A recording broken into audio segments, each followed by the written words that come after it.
Welcome to True Talk, brought to you by TRULAND Equipment. Join us as we explore cutting-edge machinery, groundbreaking technology, and inspirational stories from the field. From the dedicated efforts of our team members to the triumphs and challenges of our farmers, True Talk brings you along every step of the way. Whether you're a seasoned agriculturalist or simply curious about the industry, tune in to discover the fascinating intersection of technology, agriculture, and green machines. True Talk, cultivating true conversations.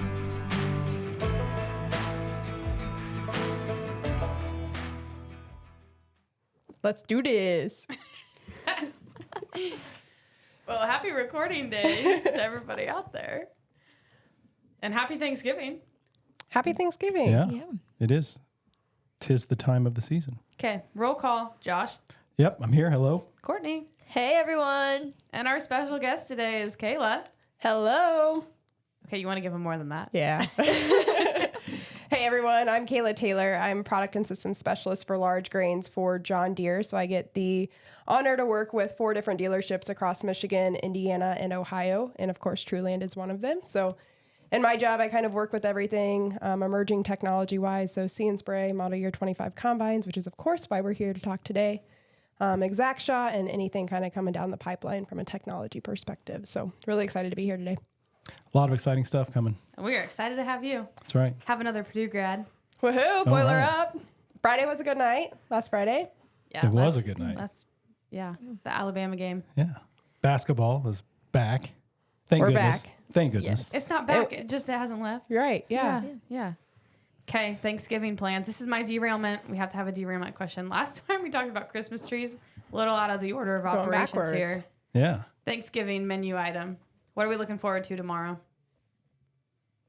Mashed potatoes and gravy, or just potatoes in general. You just love potatoes. I do. Mashed potatoes, cheesy potatoes, baked potatoes. Nice. Courtney's French two fries, it doesn't Courtney's matter. two sides at a restaurant are mashed potatoes and French fries. No, just a double-sided mashed potatoes. They're wonderful.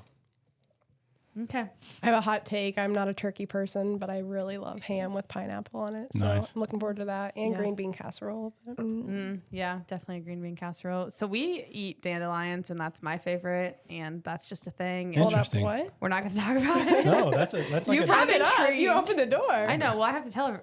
We're talking about our favorite dishes. Like, how do you prepare dandelions? It's like wilted lettuce. It's like a cream spinach situation, but it tastes complete. It's like a sweet and sour sauce type of thing on it with some bacon. It's delicious. 10 out of 10. Wow. I've never heard of anyone eating Yeah. dandelions before. Where do you actually get them at? Like, I've never heard of those. Okay, so we used to do endive, like chicory. We found true dandelion, so that's what my grandparents used to have when they were younger and started doing this. I think they might have picked dandelions from their yard, not gonna lie. But now they sell them at Whole Foods. Nice. You freeze them or what? Like, are they frozen? No, you have to do it fresh. Huh. Okay. So talking about picking dandelions, you want to talk about picking some corn? Nice do it. segue. Great segue. That was pretty smooth. Yeah. Talking combines, though, I do think it is important that we do get into the meat and potatoes of the episode. Man, I'm really hungry. That was smooth, though. Can we keep it alive, the whole theme alive the whole time? What is Jordan's contribution to the podcast? Oh, she does the smooth transitions. Hey, it's important. It's a key part of it. Okay, so key part of John Deere's model year 25 lineup is going to be the new S7 combines. So I do just want to have Chaela give us a brief overview. I think we've talked about them at clinics, kind of gave everybody a heads up. I think that most of our customers probably know that there's been a change. Yeah, and we've talked briefly about this in some other podcasts, but kind of about the demos and things. But this is going to be a little deeper dive than what we got into.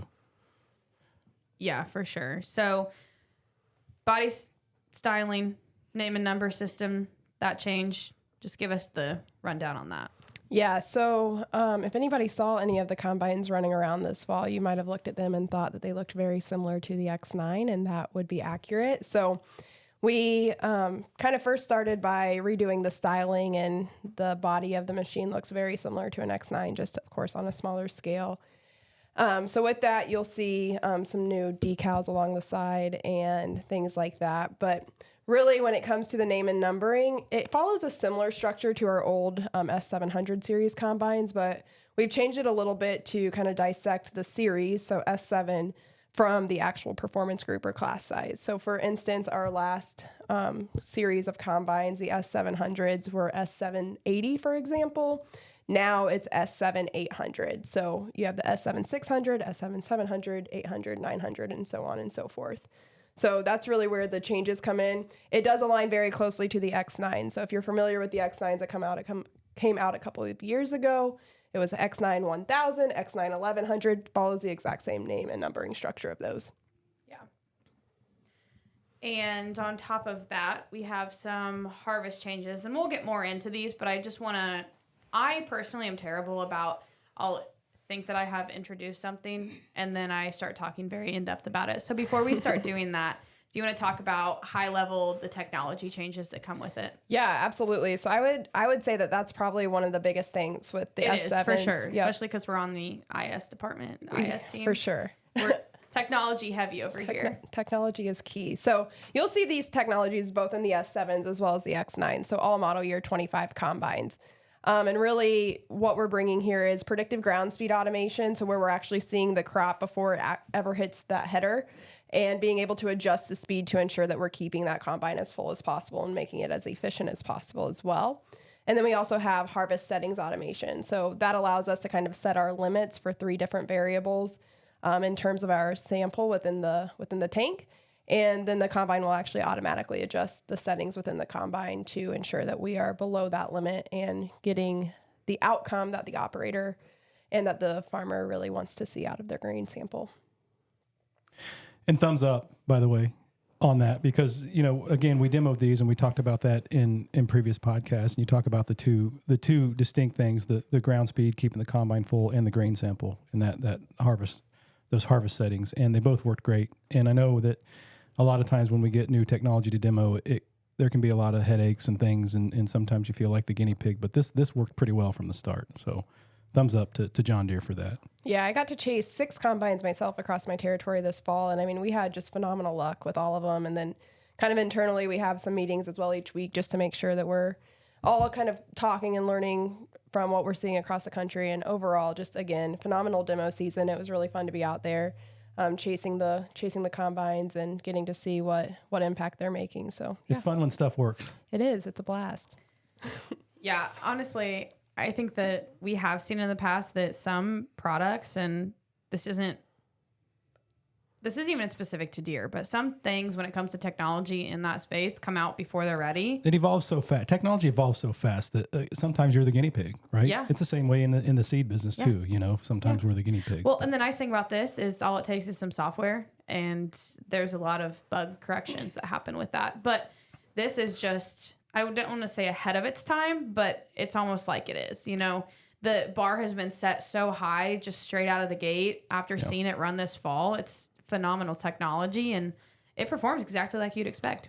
Yeah, I mean, you're right. It is industry exclusive. It is a little bit ahead of its time in terms of just the technology that we're able to provide the customers. But yeah, I mean, you hit it head on. Like sometimes we see bugs, sometimes we see some glitches within the software, but they were really minimal this fall. That we can get into solutions as a service if we want, and really that kind of subscription model change that we're heading to a little bit with some of this technology. But that is one benefit of that is as we come to the market, we're able to bring things quickly to the market and then adapt over time as well. And as we upgrade that technology or bring new features to it, those customers are going to get it with a simple software update. So ahead of its time, but it's going to continue to get better as well. But it's kind of not ahead of its time because honestly, I feel like the market is ready for this. Sure. Totally, 100%. The ag space, every single farmer can benefit from this. Yep. We've had some stair steps in, and the analogy I like to make is see and spray today versus see and spray 3 years ago, and how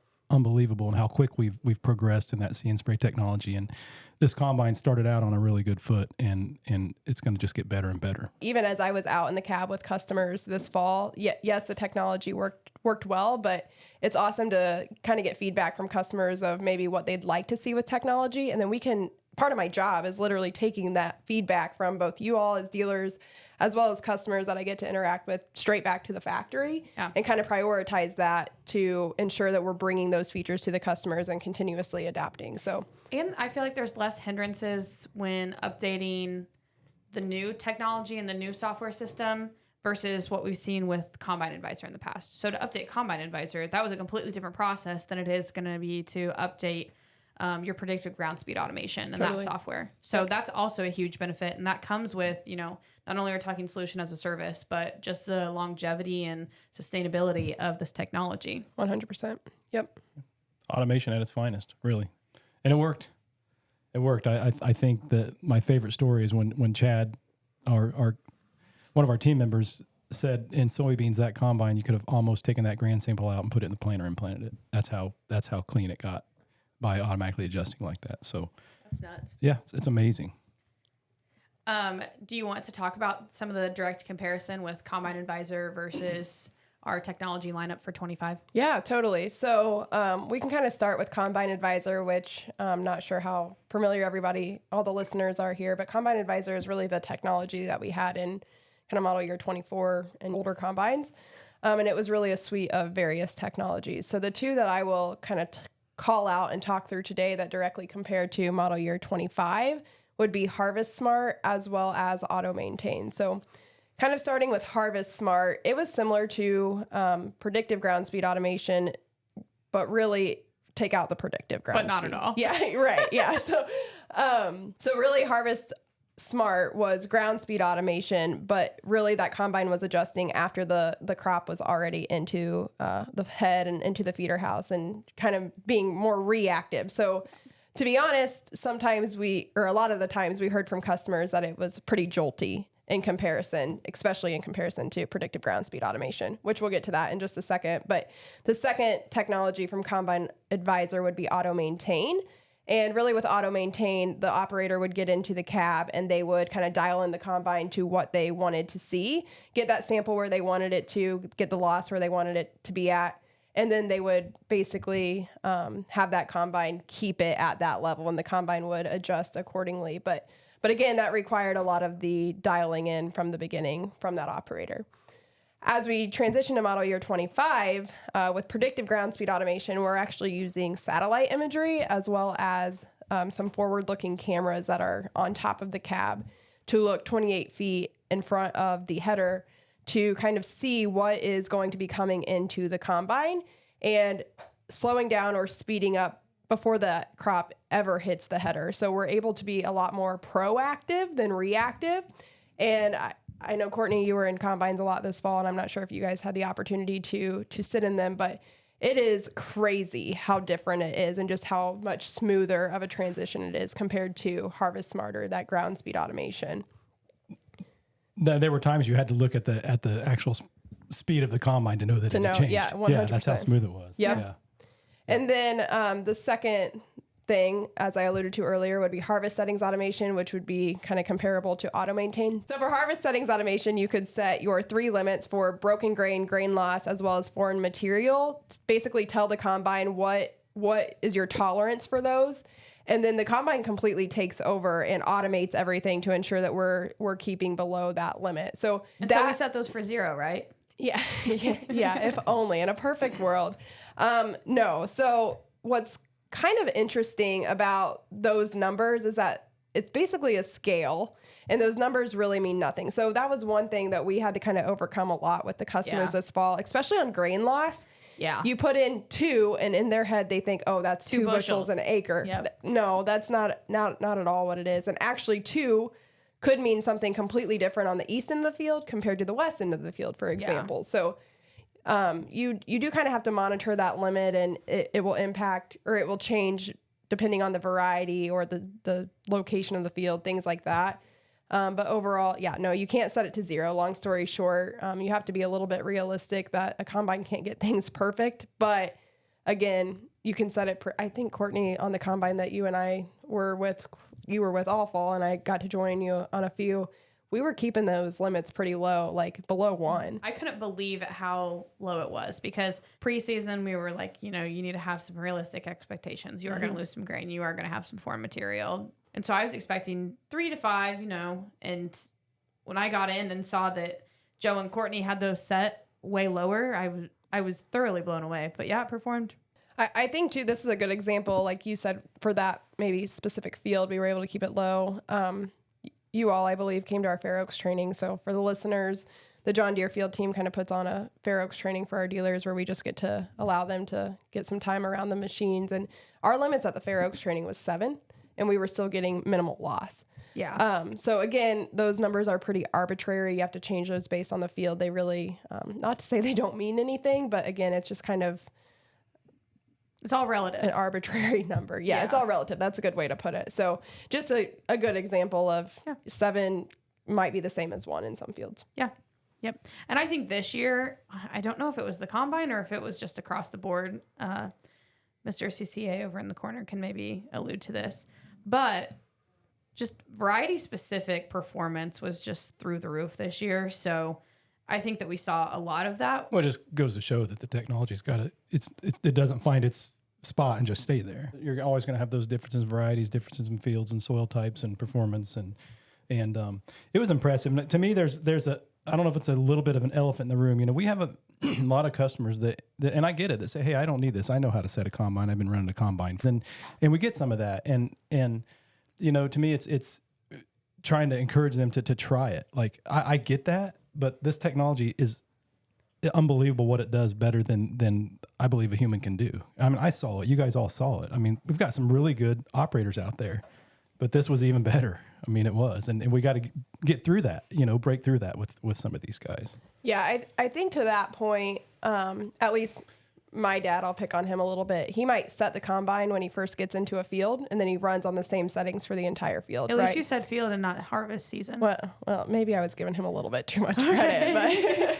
but season would be the normal average farmer. 100%. So you dial in maybe your combine for all your soybeans or all your corn, and then we're never getting out to do loss samples or loss checks and grain samples and things like that. You're looking back in the tank, right? And maybe you're making some adjustments on that. But really what's awesome about harvest settings automation is the eyes never go off of that. And it is always watching that. And we have more loss sensors out the back to make sure that we're monitoring that consistently. And the combine's always making sure that it is maximizing your results. So that, in my opinion, is how it changes from a human. Yeah, you can dial in a combine really well, but are you doing that all day, every day? No, it's exhausting. Yeah. And that really takes off that pressure. And when you think about, Jordan, we talked about it in one of our agronomy podcasts, how quick this crop changed. That 1 week, we dropped about a point of moisture a day. And that affects combine settings 100%. a lot. And to have that machine out there during that time, adjusting that whole week and seeing how machines that didn't have that technology, guys, were starting to struggle a little bit because their moisture had dropped 5 points and they didn't make any adjustments and didn't think about that, know. So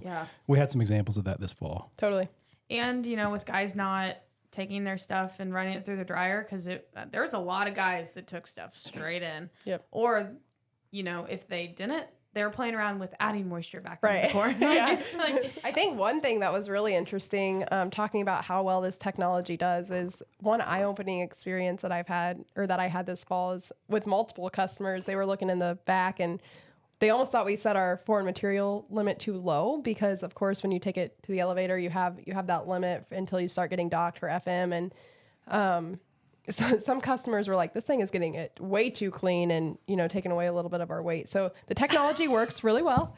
Kind of reverse psychology for me is like, okay, how do we actually get the combine to not some trash back in? Yeah, so that was fun, but that is interesting. I never thought about that, honestly. It's crazy. That is interesting. But I tell you what, and then the speed thing, like with that Class 7 combine, the S7 700 with the 12-row head, that thing was unbelievable what it was doing with the 12-row head. And at one point I was watching and I looked at the speed level we were going and I couldn't believe it. I thought, man, we have to be throwing corn out of the back of this machine. And we were flying with that head and there was nothing. Yeah. Like unbelievable. Yeah. Nothing out back. Basically minimal loss. If any, at that point. So that is a grain saving machine. It's unbelievable. Yeah. My favorite part of the one demo I was at was when the hired hand said, "Oh, don't worry, we'll have corn on top of the cab before the day's over." And it was an hour later. It was they were running so fast and so hard with that speed technology that they couldn't keep corn away from it. Should have ran a competition who could get cab corn fat or quickest. Yeah, it was awesome. Yeah. Yeah, I mean, that predictive ground speed is I don't know. That was the coolest thing for me to watch. Like you said, Josh, earlier, to sit in the cab, you at some points didn't even know that it was making the adjustments. It was that smooth, and just being able to keep the combine at full capacity at all times. We're actually bumping up our engine load to 105 to make sure 105% to make sure that it does stay full and that we're maximizing that combine to its fullest potential. So Yeah. again, kind of going back to your comment earlier, it's like some customers might think, oh, I can set this combine perfectly. I don't need this automation. Yeah. The customers are, of course, adjusting the speed on the fly as well. But if you take a phone call, if you have a ride, I'm a very distractive buddy seat rider. So if I'm in the cab, we're going to have some issues. But anytime that operator is... Are you the distracted one or the distractor? She's the distractor. the distractor mostly, for sure. But yeah, just anytime you have a distraction, yes, it's a little bit of a kind of habit to be adjusting that speed and listening for when we should be slowing that combine down and the feel of it. But really just to be able to take your hands away from that hydro and just let the machine do its thing, that's where we're able to really see that productivity gain across the entire day, month, season, harvest season. Just, I mean, it's unbelievable. Yeah. And that coupled with machine sync is also crazy. If you have an inexperienced grain cart operator, even if they're not, you still, if you're able to run that fast, you might feel the need to pull back a little bit just while you're unloading on the go. And when you don't have to do that and it can just match your 4.5 mile per hour speed and there's no reason to pull it back to 3.7 and it just goes away. And then as the combine is making speed adjustments, you don't have to worry about that. Right. I think that's what's really cool about the John Deere competitive advantage is really just how well our technology is all integrated into each other. So when we were kind of creating and inventing predictive ground speed automation, we were doing it with all of our technologies in mind, right? Including machine sync. So to your point, within PGSA or predictive ground speed automation, we actually have 3 different options for how we want to run that technology when we are unloading on the go with machine sync. So whether we're kind of bringing that speed down with an offset or letting PGSA completely take over and control that tractor as well as the combine to the same speed. Again, it just all integrates seamlessly together. That way you can use these technologies as a whole system and just really get all the value that we're able to provide. Efficiency. That sounds amazing seeing that work with machine sync like that too, because the efficiency is going to be through the roof at that point. You brought up the 105% horsepower. So there is a horsepower bump with these machines and these engines. Can you talk a little bit about some of that framework? Yeah. So on our 6s and 7s, we introduced or brought to those the JD9, so a 9-liter engine. And with that, we actually do get a horsepower bump on the S7 700 of 11 horsepower. So we're able to be a lot more efficient with that engine and bring a little bit more power with it. So we still run it at 2,200 RPM, but it does allow us to be a little bit more efficient in terms of fuel efficiency as well. And then with the 800s and the 900s, we actually brought over the JD14 or the 13.6 liter engine.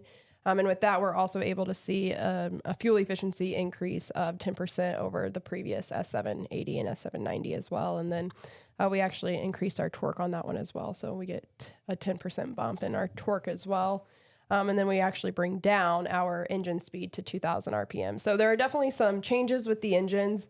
But overall, I think as we see and we kind of talked about earlier, when you compare the model year 25 combines on Operations Center through, machine analyzer or just work analyzer to previous models, we do definitely see that efficiency gain in the fuel efficiency. Yeah, which having a standardized fuel efficiency, that's going to be variable even across our territory with just terrain. And, totally. But that 10%, I would say, is pretty consistent. Yeah. I think that this year, honestly, it was a little bit better than that for our performance in our territory. But nonetheless, I think 10% is safe across the board. And you're talking about productivity increase as well, with that's better more than fuel 10%. efficiency. Right. So it's an overall efficiency improvement.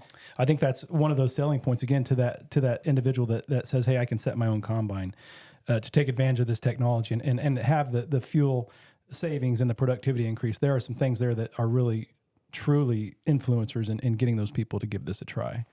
Totally. I think that goes back to what I was alluding to earlier with like the brakes and things. You know, maybe if we're eating a peanut butter and jelly sandwich while driving a combine, we might actually pull our hydro a bit too slow just to make sure that we can continue focusing on our combine while eating or doing whatever. So with it being able to keep that thing full and operate at the speed that it needs to operate at, we say as Deere that we can see up to 20% productivity gains over the year. Why'd you laugh? That's amazing. Like that's incredible. Like that's an insane number. Yeah, and when you think about This is when we need our Joe Rogan fact checker. Right. Are you sure about that? Yeah. well, what I can tell you is within your guys' area and one of your combines alone, we compared the S7 directly to a customer's S780, same exact field, head to head. And Courtney, do you remember how much of a gain we saw? 31% productivity gain between those two combines in one field. So, well, I mean, that's two Class 8s competing against each other. That's unbelievable. And the telltale for me was putting that S7 700 against Class 8 combines. Yeah. That has also been a very interesting conversation this season is guys actually considering scaling down or sizing down on an upgraded combine or even, you know, getting into, do I go with an S7 900 versus an X9 just because of the technology and the productivity, which again is a really interesting conversation, but I love that it kind of opens the door for giving our customers more options for what fits their operation best. I also know that we demoed the S7 800 versus an S7 92 just to kind of see and you were there for that one. Yeah. And it was very, very similar. The customer, of course, I was riding in his S790, and he was like, yeah, that machine isn't going to beat me. And he was like pedal to the metal, like trying to... Competitive. Yes, he was very competitive. And then I pulled up the data, and I was like, yeah, that's very similar. Yes, his combine did slightly better, but it wasn't too... It was enough to be very similar. Class sizes, yeah, I bet we had the better grain sample, though. Just saying. Maybe he was one that wanted the FM in it, though. Right. Yeah, no, I mean, it's really powerful stuff, and it was really fun to just see everybody's kind of reaction this harvest and just honestly seeing what we put on paper and say up to 20%, but then really seeing that come to life and the light bulb going off for customers was just awesome. Nobody's ever going to complain about fuel efficiency or overall efficiency, you know. Ever. Absolutely not. And when you think about really that productivity gain as it relates to your depreciation on a combine, if we're able to save you 20% of your hours each fall, and really at the end of the day, that equates to hours and when money, it comes to trade, right? So absolutely. That really pays off pretty quickly in my head. Yeah, I'm just thinking about getting done earlier. Yeah, amen. Yeah. I'll say it. You know? Or even ending early for a night on occasion, not running all night long. Yeah, we had some customers this fall with the lack of rain say that they were quote unquote making their own rain day. Right. And this would allow you to do that. I mean, we talked about that in another podcast, and it goes back to the similar thought behind the exact emerge planner of how efficient guys could be. In my favorite story with that, what I said was guys could shut down for a day and catch up on spraying because they were so productive. They had the ability to even shut down at times and do other things. And for those guys that you're filling your dryer and your wet holding capacity, if you have to shut down for a little bit, it's okay. With that efficiency, you get right back into the field when it's time and you're rolling again. Totally. Yeah. I mean, with this being my first harvest demo season in this role, it was a really fun one to be a part of, just because honestly, it seemed like there was a lack of stress because of that time. We were just dry and kind of ahead of things in an early harvest season, which made it even more fun to be out there with the combine. Guys were really willing to spend quite a bit of time within the machine and get to know it, and hopefully not interrupting their operation too much. So, but like you said, when we're not in a kind of picture perfect season in terms of time frame, I think that productivity just speaks for itself even more. Yeah. We did an earlier podcast, and I was the one who Josh was like, "Yeah, what do you think?" And I said, "Just get it done." And he's like, "What do you think?" Just get it done. Yeah, that was our theme this year with the crop potentially having some standability issues and things to get it done. Yeah, so. totally. And we saw that. But and again, it all feeds into the theme of productivity and efficiency. Yeah. For so sure. I know that we talked about the predictive ground speed automation, and we talked a lot about the speed automation component of that. Do we want to talk a little bit about the satellite imagery? Because I feel like there's still a lot of questions. Cameras are cameras. We're used to that with See and Spray. I don't think that's the look ahead action of that, I think that that's pretty well understood. We probably need to describe the whole system really Yeah. from the start. But I do think there is some questions specifically regarding that satellite imagery. And also, we did have some demos that there was a little bit of setup work, and we can get into that with work plans and all of that on Operations Center as well. But there were some fields that we did without satellite imagery and some that we did with, and talking about, the difference there. So let's get into all that. Totally. So with predictive ground speed automation, it kind of relies on two systems working together, but they can actually work independently, like you alluded to as well. So we can get into that. But those two systems would be our satellite imagery as well as our forward-looking cameras. So really from a setup perspective, we can talk a little bit about work plans. So work plans are required to utilize our satellite imagery. So we suggest 24 hours prior to going out and harvesting that field. You can do it as far in advance as you would like. I kind of suggest within 2 weeks of harvest, just to make sure that we're getting pretty accurate. And if you have a big imagery. weather event, I would say do probably, do it a little bit closer. Totally. Yep. But that's where these two systems work in tandem as well, which we can get into. But really, through work plan, you need to have an accurate boundary on your field, because once you create that work plan, you're basically going to select a box that says include satellite imagery. Essentially, what the system is going to do there is geolocate the field location by its boundary and take an already available satellite imagery from out in the world and pull that down and give us an aerial view of our crops. So what that's really looking for is biomass from a top view and helping the combine to adjust based on the biomass that's about to come into the machine. The second piece of that is kind of the live view, which would be those cameras.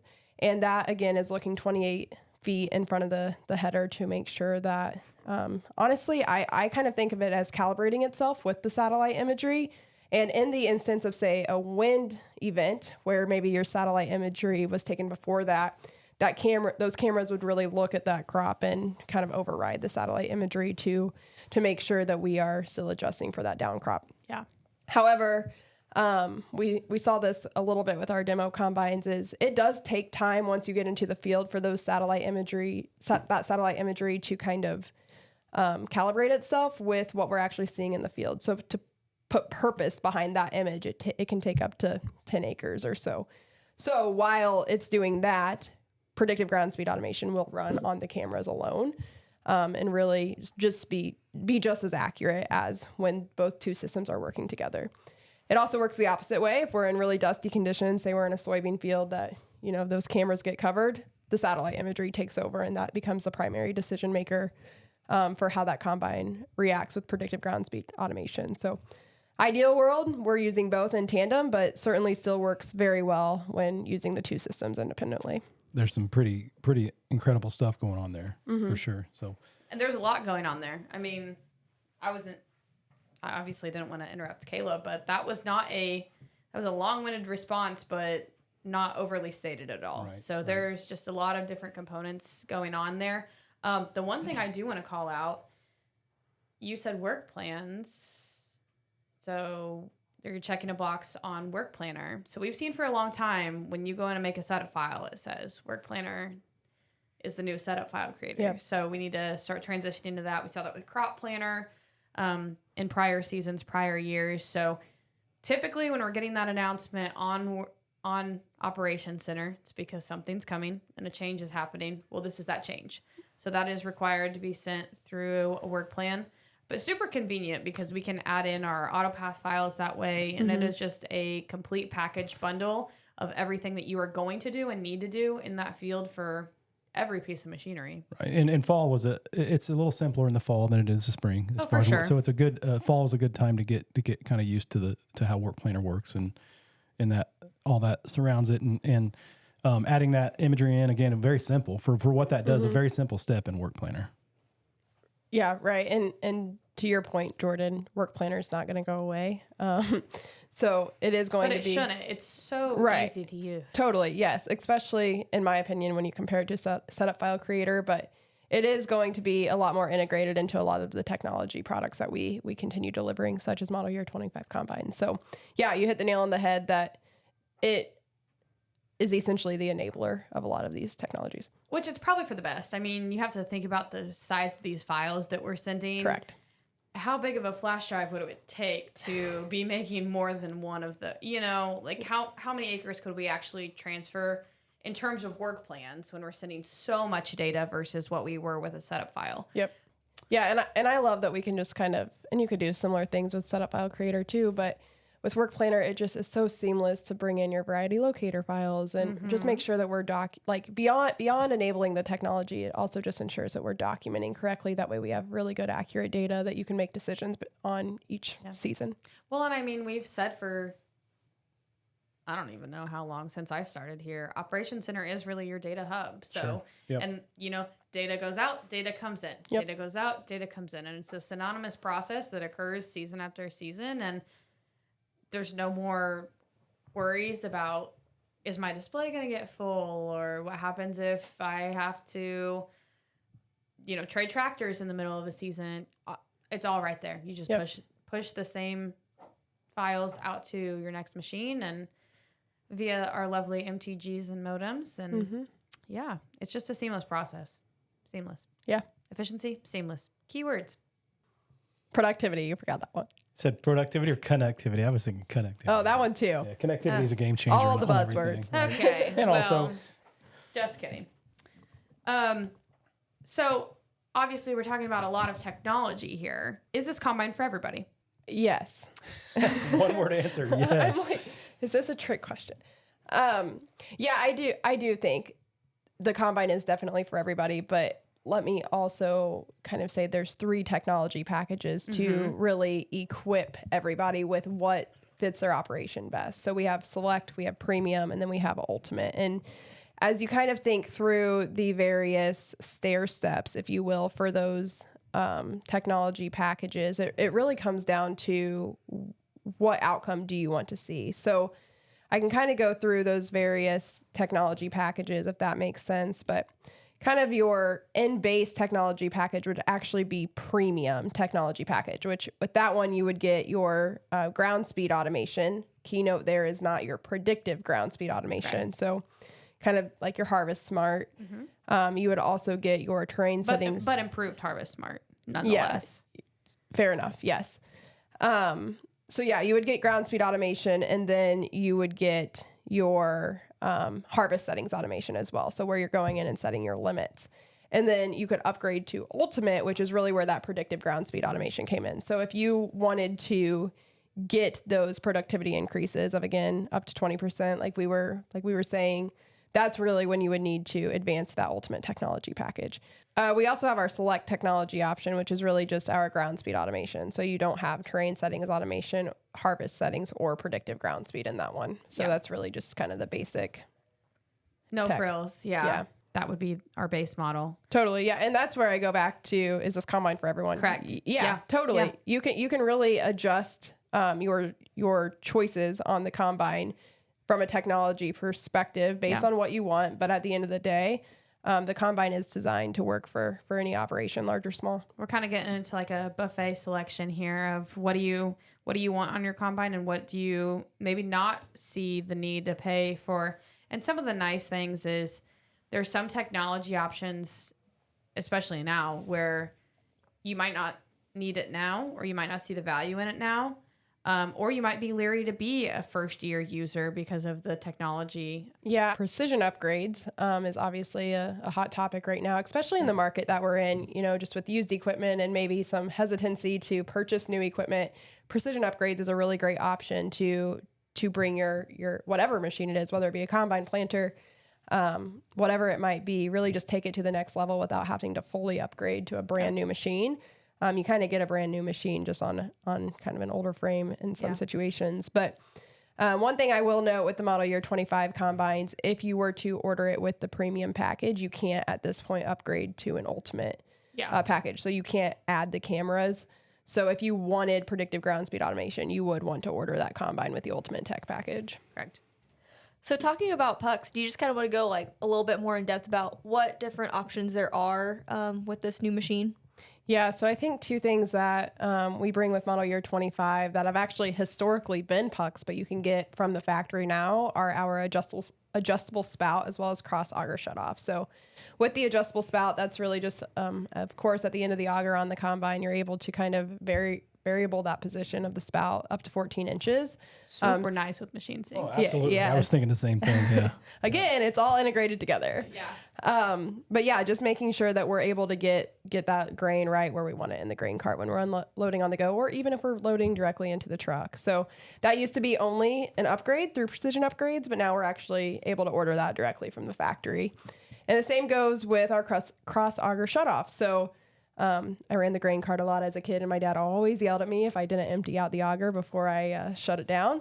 Learned that lesson pretty hard there, but same thing with the combine, right? So the cross auger shutoff really allows us to ensure that auger is cleared out, takes away any weight off of it, extra wear and tear, things like that, just to make sure that we're going easy on the machines, and then of course no grain falling out when we kind of pull it back as well. So those are just a couple more updates. I don't know if you guys want me to go into kind of the other updates that we've talked or not talked about yet with model year 25 from a cab perspective and things like that.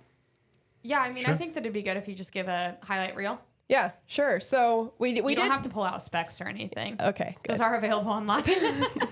Deere.com. Yeah, so we talked a little bit earlier about how the S7s are now kind of following the same naming structure, if you will, as the X9s as well, have been kind of restyled. One thing I didn't mention is that we actually brought the X9 cab over onto the S7. So it's way more quieter, a little bit larger as well. And then we actually have electronic door cinching, which Joe... Okay, I'm convinced I'm going to break that. The door? Yeah. Well, so Joe yelled at me this harvest a couple times. Did you go to shut it? Yeah, because I tried to slam it just out of habit, and he's like, "You don't have to do that." No, I did it in front of a customer, and he goes, "Yeah, that messes with me every time," and I'm like, "Oh, so you did catch on to the fact that I forgot that was there." But it's really nice because you really don't have to slam it anymore, and it just eases its way shut. It's crazy, but it definitely does take a little bit getting used to. So yeah, just incredibly quiet. One thing that, because of that cab that we've also done on the S7s that we had on the X9s is slip clutch detection onto the displays. It's so quiet that sometimes you can't hear that actually happening. That makes me chuckle every time. For years and years, we just heard this awful noise when the slip clutch would slip, and now you can't even hear it. We're so quiet. Yeah, so we have to put it on the display, which is awesome. I feel like we should have had Josh do an impression of a slip clutch. We need to get that in our sound bank. Yeah. And then talking about the displays, we of course have our G5 command centers as well. And then over on corner post, there's a new kind of digital PDU over there, post display as well. Bigger, wider display. Right? Yeah. So it's just super sharp. I love the just look of the cab. Ooh, this is nice. That was perfect. A lot of viewability in that cab of those screens. Reason it's there. It's just super comfortable. And of course, the massaging seat. We can't forget about that. Yeah, so that's from a cab perspective. We've also kind of adjusted or changed the, I call it the ergodynamics. We are making up words today. It's probably got aerodynamics too, but we're talking about ergodynamics. Yeah, I'm sure that X9 cab is a little bit more aerodynamic than... I could see the word in my head. I just couldn't say it. But a little bit easier to get in and out of that cab just with the we've added a few degrees onto that combine or onto the ladder just to make sure that it's easy to get up there and safer to get up there. Even on the backside. Even on the backside, getting up to the fuel tank and things like that. So you have that nifty little... the lever. What is the... Yeah. Is there a fancy name for it? For the fuel. Yeah. Yeah, the grain holder. Geez, the fuel holder. Yeah. Is there a fancy marketing? We're so marketing. We got so crazy. We called it a fuel holder. Okay. Wow. Leaves nothing to the imagination. But yeah, so what we're alluding to there is really just for that fuel nozzle. You can kind of put it up there so that way it's kind of halfway up the ladder. You can safely get up there. And safety first. Safety first. Of course. That is the most important thing. Absolutely. So that is one way that we're able to do that. And then I alluded to this earlier with when we were talking about getting out and actually doing some ground checks and ground truthing on the combine, but or lack thereof in some situations, in most situations, but not us. never. No, because you guys have those fancy loss pans that just catch the- pans. My yeah. goodness. those I don't know drop if you guys sell those, but if you do, every customer should have one of those. Those things are awesome. When they work properly with the Bluetooth. That could be operator error, Courtney. It worked before. I'm just saying. So one I day. feel like you should explain this for the people who haven't seen them. Yeah. So, I know what you're talking about, but so it's this like 3 square foot. It's like 1 foot by 3 foot wide, and Yeah. it goes right below kind of the residue. System. Thank you. The words are hard. spreader. The spreader, yes, that's the word I was thinking of. The spreader, and it magnetizes up there, and then Courtney or whoever has the app on their phone and is there, like literally from the cab of the combine, you press a button and it drops right there, and it's just a phenomenal way to analyze your loss and things like that. So that was, I don't know, it was really fun when it worked. Like you said, I really did not enjoy putting it back up there. That was really tricky for me, but Yeah. It also does come with a remote too, in case you don't Yeah. have a smartphone. For those of you that still have flip phones, there is a remote option also. yeah, but anyway, so from a loss pan perspective, I highly suggest that loss pan. But going back to model year Kayla 25 does not earn updates, commission on this podcast. On the product promotion. it's not even a John Deere product. I'm just, I love it. I don't even know who makes them, but yeah. Yeah, so we have also improved our loss sensors. So we went from 2 to 4 in the back as well, just to make sure that we have a good handle of what that loss looks like, especially as it relates to harvest settings automation. And then we've also kind of changed the way that the grain flows through the kind of grain quality cameras on the side of the machine on that elevator to make sure that we get a better view of the sample. And again, going back to those limits can make sure that we're adjusting what needs to be adjusted and have a good view of that. So that's just a few, but there are quite a few updates to the machine, and it, like you guys have said already, the thing's a beast. It's awesome, and it works really well. There's a lot of improvements you're talking about that just have made things better, even minus all the ultimate technology packages. You know, there's just improvement. And, you know, you brought up, you know, the Harvest Smart and things like that. They've made improvements on all that. So honestly, just more of a change than anything, though, is going to be the transition to the solution as a service. We've seen this model with other technology, Exact Shot, See and Spray. I think we've literally talked about both of those in this podcast also. So comparing those, obviously, do you want to talk a little bit about that change that's coming for those who aren't familiar with it from the See and Spray episode? Yeah.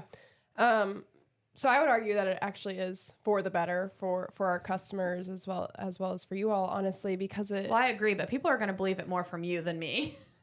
Maybe. And really what I mean by that is it allows us to be more affordable, more accessible, and more adaptable. So from an affordability standpoint, what our kind of subscription model that we've introduced with See and Spray, Exact Shot, and now model year 25 combines allows us to do is keep down the upfront cost of the actual hardware. So we're actually able to dramatically lower that cost to make the cost of entry a lot lower and make these technologies a lot more accessible to any size of operation and anybody who is interested in it because of that lower cost of entry. So really we're able to give them more flexibility into the solutions that they want on their farm, and then they really only pay for the technology that they want or that they need. When you order the combine from the factory, that first year is kind of embedded into that technology package, but year after year, you will need to renew that license if you see the value. So that's a key thing that I really like about this business model is it holds us as Deere accountable to making sure that the customers see value in the technology and that it works on their operation, because ultimately it gives them the choice to turn it off and not pay for it if they choose to do so. Yeah. So it really amps up the accountability on our side to make sure that the product is working as it's supposed to be working, and that it is really providing the value to the customer. I like that word, accountability. I think that's a big word that basically says, hey, we're going to step up here as well, because there are some customers that have struggled from time to time with that subscription model. And when we say, hey, we've got stake in this too, I think that's eases their mind a little bit on some of that. Totally. And I think it also ensures that we're continuing to get better. We talked a little bit about this in the very beginning, but as new features come and as the technology gets better, you get that through a software update now. You don't have to go and buy completely new hardware or anything like that. this business model really allows us to provide faster and better solutions and features as we bring those to the market for customers without having to upgrade any equipment. Yeah. So, I mean, don't get me wrong. I think the idea of subscriptions can be a little off-putting. Yeah. I think that's a very difficult conversation with some customers. But as we really dive in deeper and talk about it one-on-one with customers, I think a lot are starting to realize that this is actually a really good option for them. But I do think it is an added benefit that the G5s now have the permanent display licenses. And so with that coming back, they feel like they kind of own their more basic technology. So their auto track, section control, row sense, those are all in base options. And then we can go up from there. So if you're somebody who can get the value and the value can be realized on your operation, then perfect. And if you're not there yet, that might be where you fall, and that's okay. Yeah, totally. I think that's actually a really good point too, is going back to the combines. I said earlier, you need to have ultimate. You can't upgrade to cameras later on. Well, we'll say maybe in your head you don't want ultimate. Maybe you still purchase that hardware piece up front for a lower cost of entry, and then you choose at the end of the day when you actually want to turn that license on. So you get into it at a lower price so that you're equipped when you're ready. But if you're not ready yet, you don't turn on the license until you are. So it does. I mean, when I step back and think about it, I just think it does provide a ton more adaptability to the customer, and just allowing them to control kind of when and what they want to use from a technology perspective.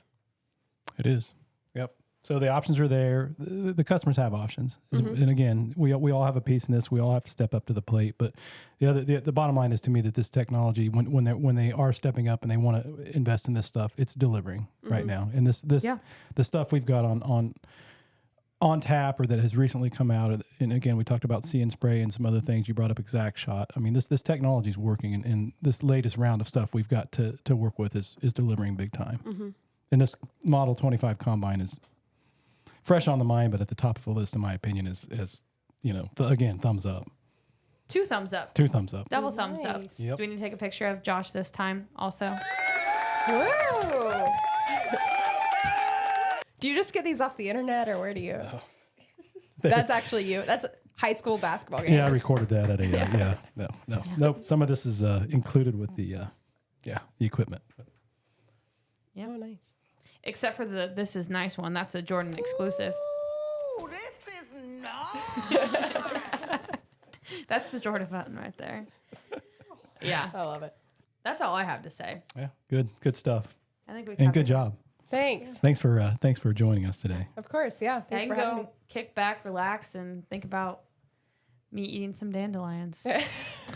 Right. Things to be thankful for, right? Dandelions. Thankful for predictive ground speed technology. Yeah. I'm thankful for all of you guys and the hard work that you do. It's been a good year. Has been. Well, Kayla, thanks for being thankful for us. Yeah. Really. Yeah.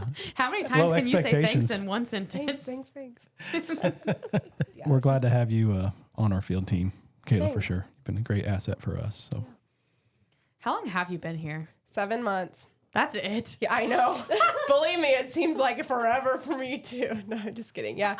7 months. I started in the heat of planting season. Oh, wow. In this role, I've been with Deere for 5 years, but Well, yeah. I've not been out here that long. So that's an interesting time of year to start. Yeah. it was, and it was a very interesting planting It was season. a tough. Say, It was especially tough. this It was year. It was a Yeah, tough planting but- season. Yeah, it yeah. was. Kayla, once again, we're very thankful to have you on the episode debriefing this. I think this is words are hard. This means it's time to go. I think this is a really good topic, especially as we get the data that comes in to support everything that we've been saying. This conversation is not going anywhere, and I look forward to collecting more and more data and having more and more of these conversations. So with that, like, follow, and subscribe, and we'll talk to you next time. Talk to you next time. Hey, I stole your slogan this time. Bye. It's okay.